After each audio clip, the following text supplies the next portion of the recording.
On va continuer sur les aspects technologiques. On a parlé de cybersécurité et là, on va passer la main à David, là, qui dirige tous les aspects cybersécurité sur le déploiement des programmes Smart Factory de Schneider, qui va nous approfondir un petit peu tous les facteurs clés de succès autour de ça. David, je te passe la main. Bonjour. Alors moi, je vais pas vous parler que de technique. Je vais vous parler aussi de gouvernance. Est-ce que vous voyez mon écran? Est-ce que vous m'entendez? On voit l'écran, on t'entend. Enfin. Ok, très bien. Donc, bonjour, je suis David Gallet. J'ai en charge la cybersécurité pour la supply chain Schneider.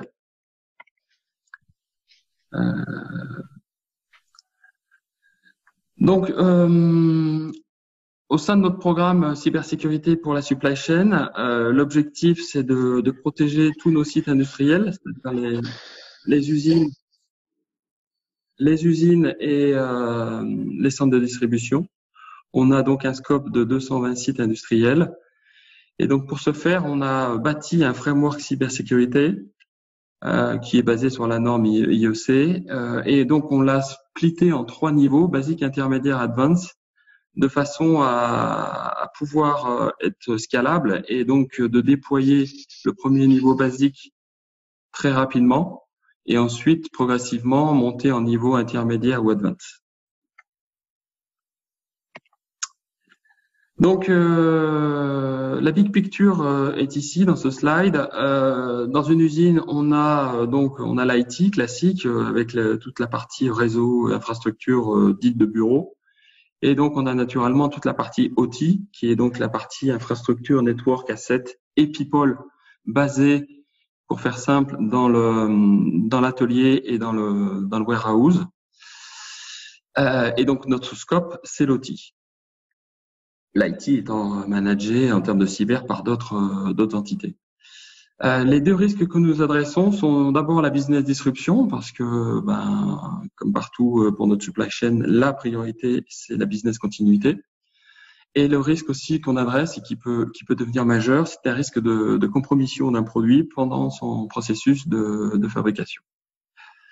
Pour ce faire, on a mis en place un framework qui est un set de solutions techniques, mais aussi de people et d'organisation, pour à la fois avoir la capacité identifier les people, les assets, la capacité de protéger, donc protéger les people en les formant, protéger évidemment les assets avec des solutions techniques, type anti-malware, type firewall, et donc ensuite une capacité aussi à détecter avec la solution Clarity essentiellement.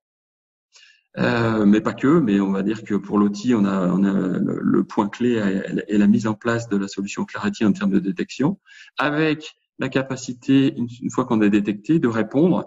Et donc, c'est toute l'organisation qu'on a mise en place sur l'incident response process, avec un cyber security site leader qui est basé dans chaque usine, qui appartient au business, il est dans l'équipe méthode. Et donc ensuite une organisation d'incident response process que je vais décrire. Et bien sûr la capacité à recouvrer en cas d'attaque avec un disaster recovery plan. Alors aujourd'hui, où est-ce qu'on en est chez Schneider? On a donc tous nos sites industriels qui sont déployés avec le framework basique. Ça veut dire qu'on a un cyber security site leader en charge de la cyber dans chaque usine, et plus que ça, on a évidemment des backups pour chacun d'eux en cas d'absence. Donc ça, c'est le point clé à partir duquel tout a été bâti. Sans ça, on n'aurait pas pu scaler à l'échelle de Schneider. On top de ça, on a donc une plateforme Clarity dans chaque usine qui est donc en charge de faire la détection de vulnérabilité et la détection d'incidents sécurité. On a un training dédié cyber chaque année pour nos OT workers. On a un inventory de tous les assets de l'OT systématique chaque année qui est fait en manuel en plus de ce que fait Clarity afin ensuite de croiser entre l'inventaire manuel et l'inventaire Clarity. Et on a un cyber assessment annuel dans chaque usine pour vérifier la compliance avec les security policies et s'assurer qu'il n'y a pas de déviation. S'il y en a, on y remédie. Alors, ici, vous avez la chaîne de support qui est au-dessus de la détection. Donc, comme je disais, on a une plateforme dans chaque usine. Donc, on a 220 plateformes Clarity aujourd'hui qui sont up and running. Mais si on a la détection sans l'organisation, ça ne peut pas fonctionner et c'est pas pérenne. Donc, comme je disais, en premier niveau, on a notre Cyber Security Site Leader qui est en charge à la fois de faire du préventif et du correctif en cas de détection. Donc, toutes les alertes et les vulnérabilités et les déviations de process integrity détectées par Clarity vont vers le Cyber Security Site Leader.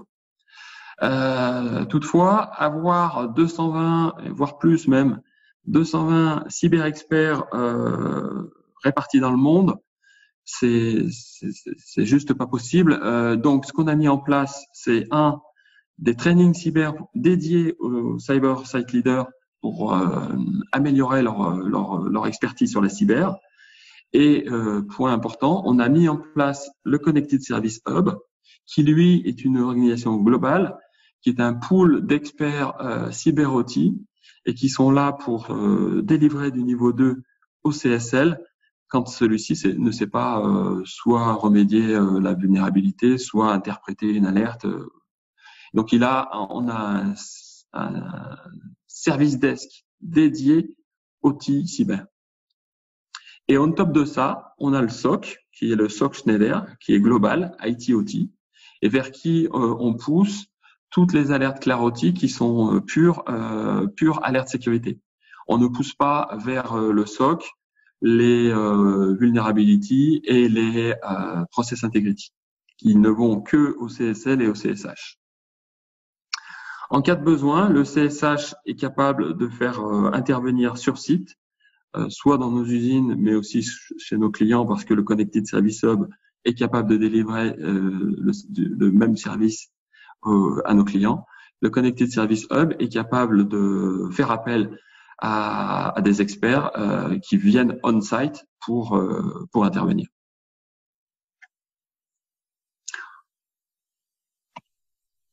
Alors Clarity, c'est donc une société dédiée cyber-OT, dédiée sur la threat detection. Et là, dans ce slide, vous avez un résumé des différentes capacités offertes par Clarity. La première, c'est une visibilité totale sur l'infrastructure OT, qui n'était pas le cas du tout chez nous jusqu'à maintenant. Donc aujourd'hui, avec Clarity, on voit toute la partie infra OT, que ce soit la partie réseau, la partie asset, device, y compris les devices dédiés OT. Pas uniquement la partie PC serveur, mais aussi toute la partie device PLC, HMI, sensor et autres. Avec cette visibilité, on est capable de faire de l'inventaire, c'est ce que je disais à l'instant. Donc on fait un inventaire en live, mais aussi chaque année un inventaire manuel qu'on croise avec l'inventaire Clarity, de façon à être certain qu'on a toutes les bonnes informations.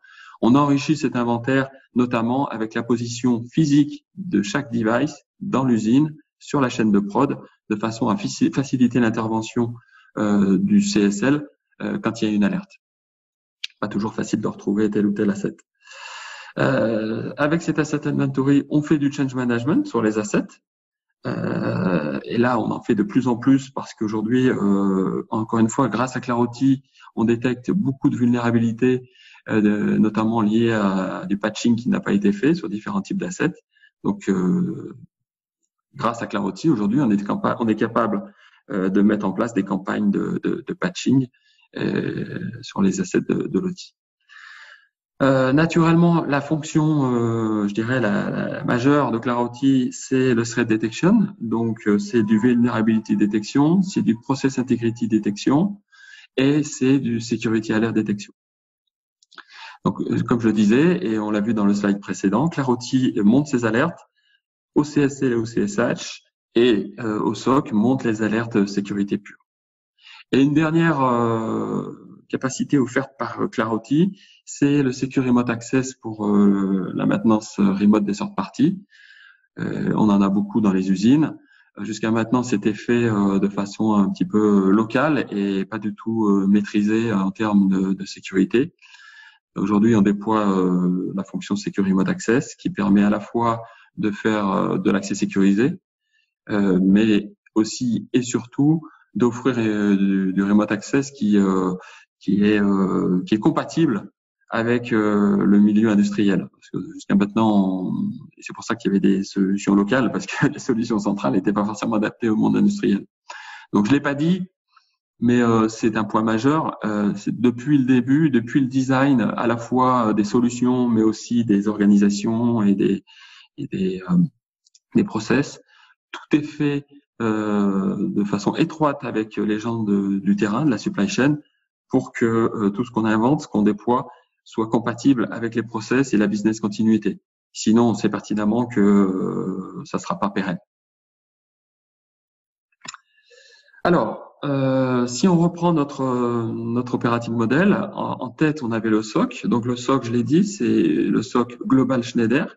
Il est IT/OT, il est dédié Schneider, il ne délivre pas de service autre que pour Schneider.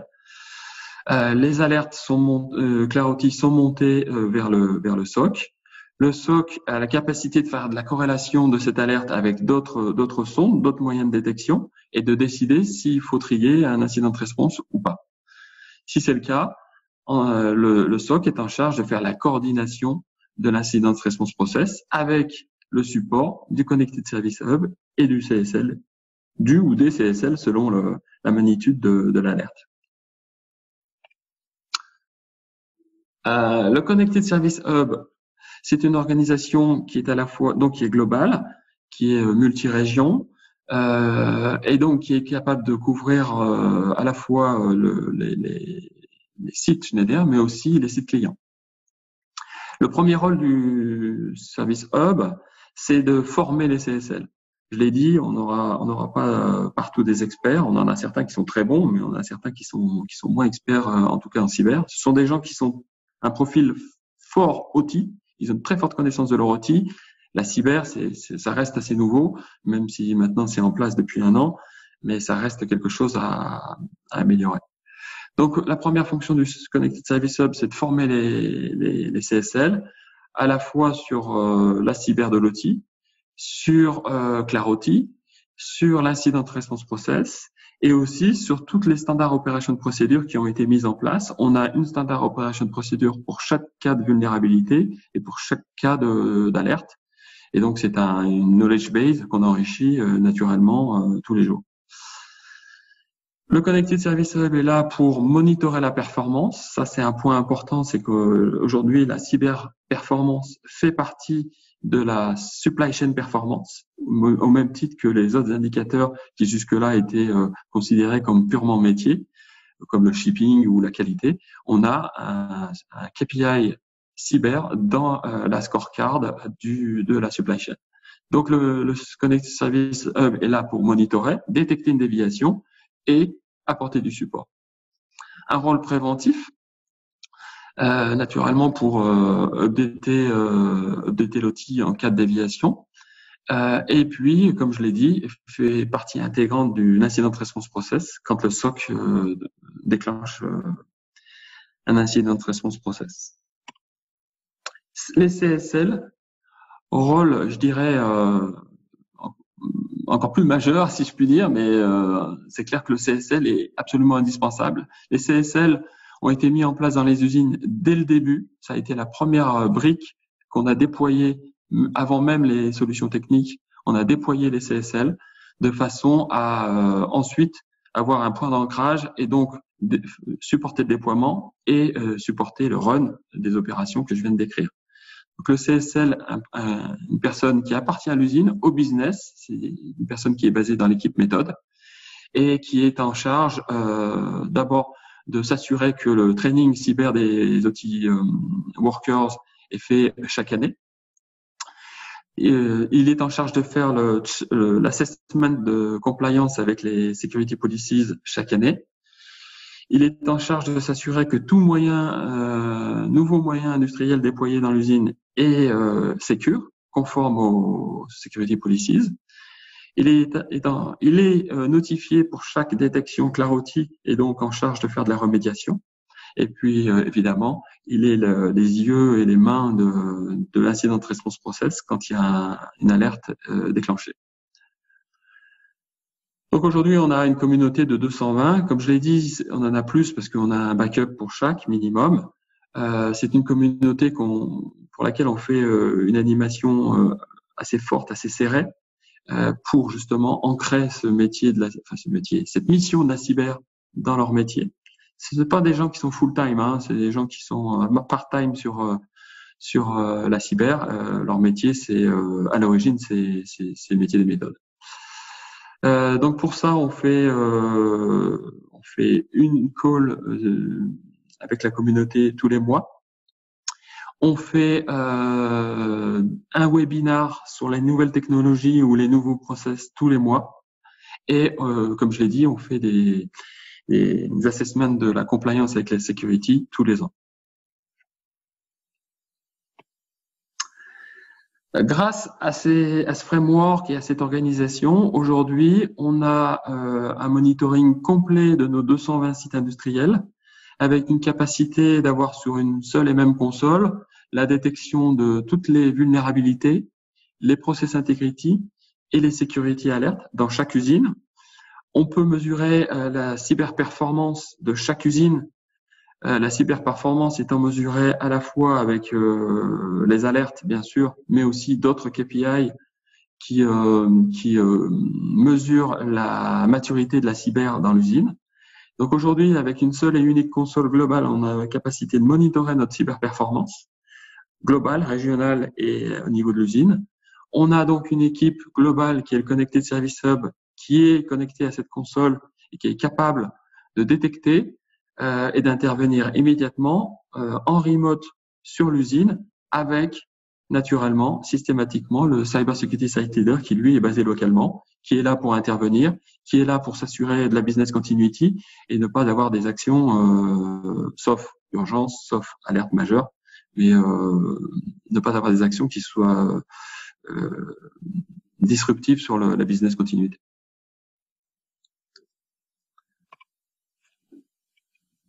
Un timing, je pense que je suis encore bon.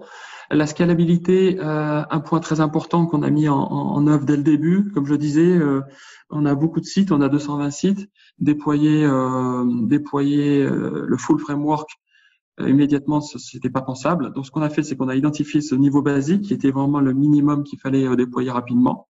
On a identifié différentes vagues en termes de priorité selon la criticité pour le business des sites. Et donc, on a déployé le basique sur les 220 sites. Aujourd'hui, c'est fait et ça représente un score NIST de 2 environ. Actuellement, on déploie maintenant le Intermediate Advanced qui, aujourd'hui, on aura déployé 52 sites industriels cette année et on va continuer l'année prochaine. L'Intermediate Advanced représente un score NIST de 3. Et donc, ce qu'on fait actuellement, c'est qu'on déploie au cas par cas la norme complète IEC 62443. C'est un déploiement qu'on fait au niveau de la ligne de production. On le fait pour tous les produits qui veulent être certifiés IEC 62443. Et on en a de plus en plus. Donc, la scalabilité est un point important. Un point encore plus important qui a été vraiment le première brique qu'on a mise en place dans ce programme, c'est la gouvernance et le sponsorship. La cyber, c'est pas un projet cyber, c'est un projet de transformation de la supply chain. C'est pas un projet IT, c'est un projet business. Et donc, dès le début, on s'est appuyé sur un sponsorship très fort, puisque vous voyez qu'aujourd'hui, nos sponsors sont le EVP Supply Chain et notre EVP Digital Officer. Et c'est un programme qui reporte à notre excom. Systématiquement, à tous les niveaux de gouvernance, nous avons une gouvernance jointe Supply Chain, Schneider Digital, parce qu'encore une fois, c'est un projet supply chain, c'est pas un projet Schneider Digital. Donc, on l'a au niveau global, on l'a au niveau région et on l'a même au niveau local pour chaque usine, chaque distribution center. On a un CSL, je l'ai dit, et on a un Schneider Digital Single Point of Contact. Donc oui, c'est une transformation de l'entreprise, c'est une transformation de la supply chain. Et donc aujourd'hui, la supply chain est complètement intégrée dans notre modèle de supply chain. Et c'est ce qu'on voit ici. La supply chain mesure sa performance et améliore sa performance par rapport à son référentiel qui est ce qu'on appelle le SPS, le Schneider Performance System, que vous connaissez peut-être, qui est donc un modèle qui décrit tous les business process de la supply chain et qui permet de auditer ces process tous les ans et naturellement d'améliorer quand il y a des déviations. La cyber maintenant est complètement intégrée dans ce modèle de performance. On a une scorecard dédiée à la cyber et donc ça permet d'auditer et d'ancrer la cyber dans le process supply chain. On a intégré la cyber aussi de la supply chain dans les key internal control qui sont faits tous les ans et on fait un audit NIST tous les ans pour mesurer notre posture et naturellement identifier la stratégie, les améliorations pour l'année suivante. Alors, pour mesurer la performance cyber, on a plusieurs KPI, dont les KPI Clarity, mais pas que. Et puis, on a mis en place un modèle très simple parce que toujours pareil, si on veut être scalable, il faut être compris et il faut être mesurable facilement. Donc, ce qu'on a fait, c'est que on a 3 niveaux. Rouge si la cyberperformance est inférieure à 30, orange si on est inférieur à 60 et vert si on est supérieur à 60. Et donc, on mesure tous les mois cette performance. Là, vous voyez des KPI qui sont maintenant un petit peu anciens, mais peu importe. Ce qui est intéressant, c'est que on a cette cyberperformance qui est reportée dans les dashboards supply chain et naturellement, tous les sites rouges qui apparaissent doivent être éradiqués immédiatement.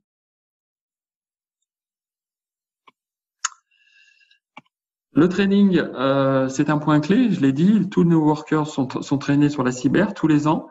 C'est un training qui n'est pas fait via du e-learning parce que nos workers sont pas tous, loin s'en faut, connectés au e-learning.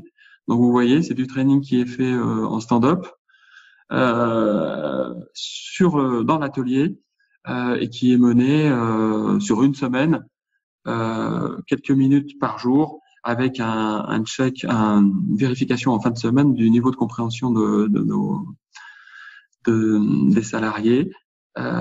Et encore une fois, c'est quelque chose qui est fait tous les ans. C'est un training qui est dédié shop floor. Ça sert à rien d'aller traîner sur la sécurité d'Amazon, c'est pas le but. Donc c'est renforcer leur connaissance de ce qu'il faut faire, de ce qu'il faut pas faire, et renforcer leur vigilance. C'est définitivement le premier rempart.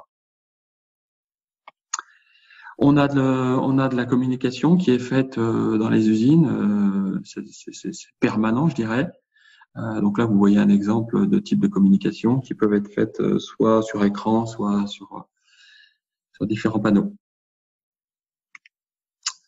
Voilà. En conclusion, aujourd'hui, et je le disais, on a cette capacité à délivrer à nos clients cette même expérience. Aujourd'hui, donc, on a un très fort recul sur comment mener ce type de programme. Encore une fois, c'est important de le mener au niveau entreprise et pas de le mener au niveau IT, mais de le mener au niveau business. Donc, on a cette capacité d'amener ce type de transformation à nos clients. En termes de framework, vous l'avez vu, on a la capacité à délivrer à la fois des solutions techniques, mais aussi surtout des aspects people, des aspects humains et des aspects process, avec une capacité de soutenir le run et la maturité au-delà du déploiement, parce que encore une fois, si on fait que du déploiement, ça sera pas pérenne, donc ça sera peine perdue. Et point important, cet aspect scalabilité, c'est-à-dire démarrer pensée globale, mais démarrer de façon pragmatique, à la fois en termes de scope scope géographique, je dirais, mais aussi de scope en termes d'items qu'on va déployer dans un premier temps et ensuite scaler progressivement. Voilà. Merci, Si vous avez des merci questions. David.